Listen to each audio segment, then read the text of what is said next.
अस्सलाम वालेकुम दोस्तों, कैसे हैं आप सब। मैं हूं बाबर मुमताज, ये है E school only for YouTube channel. तो दोस्तों मैं उम्मीद करता हूं आप लोग जहां भी होंगे बिल्कुल ठीक ठाक होंगे और अल्लाह के हिफ्ज़ो ईमान में होंगे। दोस्तों आज के अपने इस लेक्चर में हमने काइनेमेटिक्स के एक बहुत अहम टॉपिक को डिस्कस करना है और आज का जो हमारा अहम टॉपिक है वो है टाइप्स ऑफ मोशन। दोस्तों टाइप ऑफ मोशंस की आज के इस लेक्चर में हम लोग डिटेल से बात करने वाले हैं और प्रीवियस लेक्चर में दोस्तों हमने बात की थी कि कब कोई ऑब्जेक्ट मोशन में होता है और कब रेस्ट में होता है, यानी हमने रेस्ट और मोशन के दरमियान फर्क जो है वो जाना था। लेकिन आज के इस लेक्चर में हम लोगों ने बात करनी है टाइप्स ऑफ मोशन की। तो दोस्तों मैं यकीन के साथ ये बात कह सकता हूं कि आप लोग इस लेक्चर को एंड तक सुनने के बाद इस काबिल हो जाएंगे कि किसी भी ऑब्जेक्ट को गर्दोपेश के लिहाज से अगर आप लोग मुसलसल जगह तब्दील करते हुए देखें तो आप लोग उसकी मोशन की टाइप बता सकते हैं। तो दोस्तों आज के अपने लेक्चर का आगाज करते हैं टाइप्स ऑफ मोशन से। देखें दोस्तों, अगर हम लोग गौर से मुशाहदा करें, यानी गौर से मुशाहदा करें, गौर से ऑब्जर्वेशन करें, तो हमें यूनिवर्स का हर ऑब्जेक्ट हरकत में नजर आता है। अब देखिए किस तरह से दोस्तों, आप लोग कह सकते हैं सर हमारे बिल्कुल सामने एक दीवार है, वो तो हमको गर्दोपेश के लिहाज से मसलसल जगह तब्दील करती हुई नजर नहीं आती, तो वो मोशन में कैसे है। बिल्कुल इसी तरह आप कह सकते हैं कि सर आप हमारे सामने इस तरह खड़े हुए हैं लेकिन आप जो है वो गर्दोपेश के लिहाज से मसलसल जगह तब्दील नहीं कर रहे, तो आप मोशन में कैसे हैं। बिल्कुल इसी तरह से दोस्तों आप लोग कह सकते हैं कि सर कुछ ऑब्जेक्ट तो हमको नजर आते हैं जो कि गर्दोपेश के लिहाज से मुसलसल जगह तब्दील कर रहे होते हैं, जाहिरी तौर पर नजर आ रहे होते हैं, जिस तरह से स्ट्रेट रोड पर दौड़ती हुई कार, ठीक है। उसके बाद हवाई जहाज की जो उड़ान है वो, उसके बाद आजादाना गिरते हुए ऑब्जेक्ट की जो मोशन है वो, ये हमको जाहिरी तौर पर गर्दो पेश के लिहाज से मसलसल जगह तब्दील करते हुए नजर आते हैं। लेकिन जो ऑब्जेक्ट हमको गर्दो पेश के लिहाज से जाहिरी तौर पर जगह तब्दील करते हुए नजर नहीं आते, वो मोशन में कैसे हैं। क्योंकि आप कह रहे हैं कि अगर हम लोग गौर से मुशाहदा करें तो यूनिवर्स का हर ऑब्जेक्ट हमको मोशन में नजर आता है, तो हमको डिफाइन करें कैसे। अब देखिए दोस्तों, आप लोगों ने ये बात तो सुनी होगी कि हमारी जमीन जो है सूरज के गिर्द घूमती है, ठीक है, और जो चांद है वो जमीन के गिर्द घूमता है। अब ये बहुत बड़े बड़े ऑब्जेक्ट्स की मोशन है जिसको आप लोगों ने किताबों में पढ़ा है और सुना है। बिल्कुल ठीक है दोस्तों, ऐसे ही होता है क्योंकि ये बातें साइंटिफिकली प्रूव हैं। उसके बाद दोस्तों हम लोग बात कर लेते हैं एक बहुत छोटे ऑब्जेक्ट की। जिस तरह से हमारे पास एक बहुत छोटा ऑब्जेक्ट है दोस्तों, यानी आप लोगों को पता है कि हर बॉडी एलिमेंट्स की बनी होती है, यानी जिस तरह से मैं था यहां पे गर्दोपेश के लिहाज से मसलसल जगह तब्दील नहीं कर रहा, तो मेरी बॉडी एलिमेंट्स की बनी हुई। अब एलिमेंट्स में एक जैसे एटम्स होते हैं, ये बात आप लोग जान चुके हैं बायोलॉजी में, यानी ह्यूमन बॉडी बायो एलिमेंट्स की बनी होती है और एलिमेंट्स में एक जैसे एटम्स होते हैं। अब ये जो एटम्स होते हैं इनके जो पार्टिकल हैं इलेक्ट्रॉन, वो हर वक्त मोशन में रहते हैं। अब देखिए दोस्तों कि हर ऑब्जेक्ट जो है वो एटम से बना है यूनिवर्स का, ये तो हम जानते हैं, ये बात हमने केमिस्ट्री में जानी है। अब ये देखें उसके बाद अगर हर जो है ऑब्जेक्ट यूनिवर्स का एटम का बना है तो उसके अंदर क्या होंगे, इलेक्ट्रॉन, और वो इलेक्ट्रॉन क्या कर रहे होंगे, मसलसल मोशन में होंगे।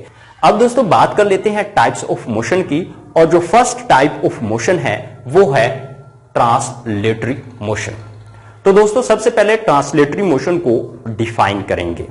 इन translatory motion object move in a line without rotation, यानी ट्रांसलेटरी मोशन में ऑब्जेक्ट जो है एक लाइन में मोशन करता है बगैर घूमे। द लाइन में बी, यानी जो लाइन है वो में बी स्ट्रेट, सीधी हो सकती है, और या कर्व हो सकती है।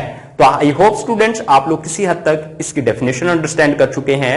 यानी ट्रांसलेटरी मोशन में ऑब्जेक्ट एक लाइन में मोशन करता है और ऑब्जेक्ट घूमता नहीं है।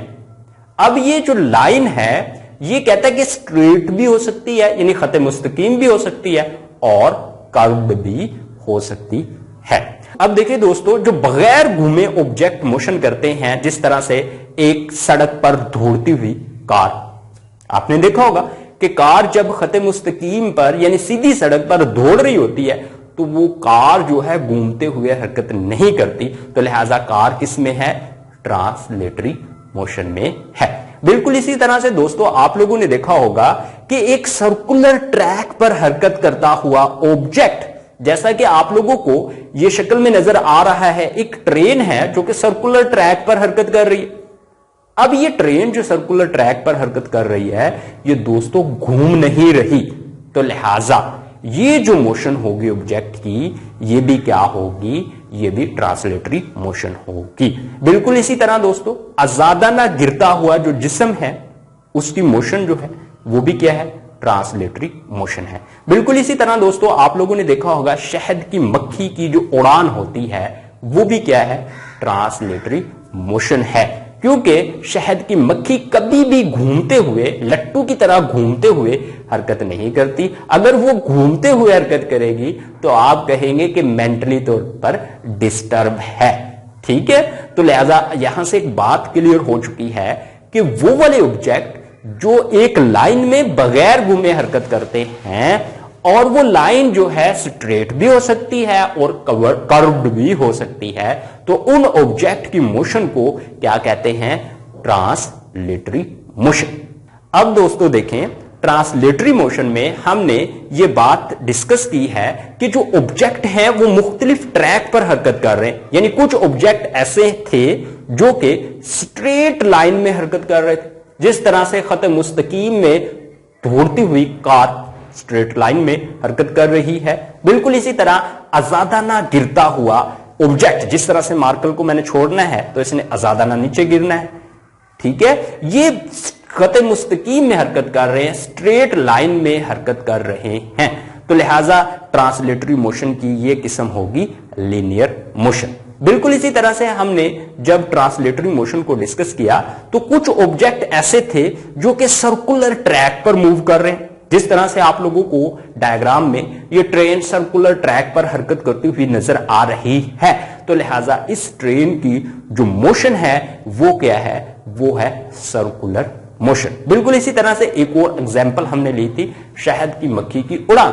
अब ये शहद की मक्खी जो है जब ये उड़ती है तो इसकी हरकत जो है वो इर्रेगुलर होती है, यानी वो रेगुलर नहीं होती, वो बेतरतीबी होती है, इर्रेगुलर होती है। इसकी मोशन जो है वो है क्या है?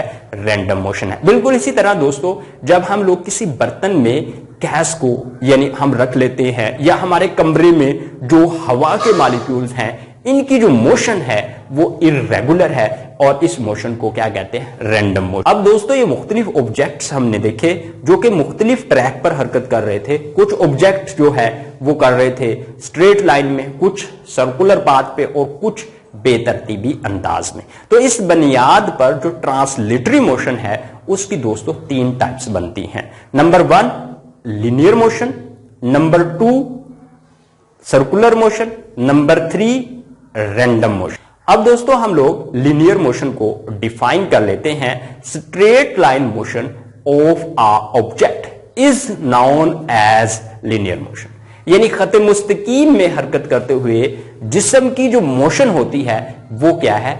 वो लीनियर मोशन है। अब दोस्तों आप लोगों ने ये ऑब्जेक्ट ऑब्जर्व किए होंगे कि खत मुस्तकीम पर हरकत करते हुए जिस्म की मोशन, आजादाना गिरते हुए जिस्म की मोशन, हवाई जहाज की उड़ान खत मुस्तकीम में होती है, तो लिहाजा ये लीनियर मोशन की मिसालें हैं। अब दोस्तों बात कर लेते हैं सर्कुलर मोशन की। Motion of object in circular path is called circular motion. अब दोस्तों यहां पे हमने एक एग्जांपल डिस्कस की है, यानी ये ट्रेन आपको नजर आ रही सर्कुलर ट्रैक पे इस तरह से घूम रही है, तो ये क्या है? सर्कुलर मोशन है। बिल्कुल इसी तरह से दोस्तों आप लोगों ने देखा होगा जो क्लॉक होता है उसके अंदर जो डायल होती है, सुई जो होती है, वो इस तरह से जो है एक सर्कल में घूमती है और 24 घंटे के बाद वो अपना एक चक्कर मुकम्मल करती है, तो उस डायल की जो मोशन होती है वो सर्कुलर मोशन की मिसाल है। अब दोस्तों बात कर लेते हैं रैंडम मोशन की। The irregular motion of an object is called random motion. तो रैंडम मोशन में देखें, यानी जो मक्खी होती है, शहद की मक्खी, उसकी जो उड़ान होगी, यानी हशरात जितने भी हैं उनकी जो उड़ान होती है वो रैंडम मोशन होती है। उसके बाद बिल्कुल इसी तरह से जो गैस के मॉलिक्यूल्स होते हैं बर्तन में, वो बेतरतीबी अंदाज में यानी इर्रेगुलर मोशन करते हैं, तो वो जो है रैंडम मोशन की मिसाल है। अब दोस्तों बात कर लेते हैं रोटेटरी मोशन की। रोटेटरी मोशन में क्या होता है, पहले इसको डिफाइन कर लेते हैं, फिर एग्जांपल से हम लोग अंडरस्टैंड करेंगे। The spinning motion of an object about its axis is called rotatory motion. तो देखें दोस्तों, इसमें क्या कहता है कि अगर कोई ऑब्जेक्ट अपने एक्सिस के गिर्द घूमता है तो उसकी मोशन जो है वो क्या कहलाती है, रोटेटरी मोशन। अब दोस्तों रोटेटरी मोशन की चंद मसालों की बात कर लेते हैं। जिस तरह से लट्टू की मोशन आप लोगों ने देखी होगी, बचपन में लट्टू को आप लोगों ने घुमाया होगा फूल, मैंने तो कई बार घुमाया लट्टू को, तो लट्टू की जो मोशन थी वो रोटेटरी मोशन है। बिल्कुल इसी तरह जो साइकिल होता है और साइकिल का टायर जो अपने एक्सिस के गिर्द घूमता है, कार का टायर जो अपने एक्सिस के गिर्द घूमता है, तो उसकी जो मोशन होती है वो क्या होती है, वो रोटेटरी मोशन होती है। बिल्कुल इसी तरह से दोस्तों जब हम लोग अपने बाल को, यानी जब हम लोग फुटबॉल को अपनी फिंगर के ऊपर इस तरह से रोटेट करते हैं तो बॉल हमारे फिंगर के ऊपर घूमना शुरू कर देता है, तो बॉल की जो मोशन होती है वो रोटेटरी मोशन है, क्योंकि बॉल अपने एक्सिस के गिर्द घूम रहा है। अब दोस्तों बात कर लेते हैं लास्ट टाइप ऑफ मोशन की, और लास्ट टाइप ऑफ मोशन है वाइब्रेटरी मोशन। अब दोस्तों बात कर लेते हैं वाइब्रेटरी मोशन की। वाइब्रेटरी मोशन में to and fro motion of an object about its main position is called vibratory motion. तो आप लोगों ने दोस्तों देखा होगा कि अक्सर जो झूले में बैठा हुआ बच्चा है वो वस्ती पोजीशन यानी मेन पोजीशन के गिर्द अपनी हरकत को बार बार दोहराता है, तो लिहाजा इस बच्चे की जो मोशन है वो क्या है, वो वाइब्रेटरी मोशन है। बिल्कुल इसी तरह से दोस्तों आप लोगों ने देखा होगा कि क्लॉक के अंदर जो पेंडुलम लगा होता है वो अपनी वस्ती पोजीशन के गिर्द अपनी हरकत को बार बार दोहराता है, उस पेंडुलम की जो मोशन होती है वो वाइब्रेटरी मोशन है। यानी जो भी ऑब्जेक्ट आपको टू एंड फ्रो मोशन करते हुए नजर आए अबाउट इट्स मेन पोजीशन यानी अपनी पोजीशन के गिर्द, तो उनकी जो मोशन होगी वो क्या होगी, वाइब्रेटरी मोशन होगी। बिल्कुल इसी तरह सीसा में बैठे हुए जो बच्चे हैं वो स्टूडेंट्स अपनी वस्ती पोजीशन के गिर्द अपनी हरकत को बार बार दोहराते हैं, तो लिहाजा उनकी मोशन जो है वो क्या होती है, वाइब्रेटरी मोशन होती है। अब दोस्तों हम लोग कुछ अहम क्वेश्चंस की बात कर लेते हैं, इस टॉपिक में बहुत अहम है, तो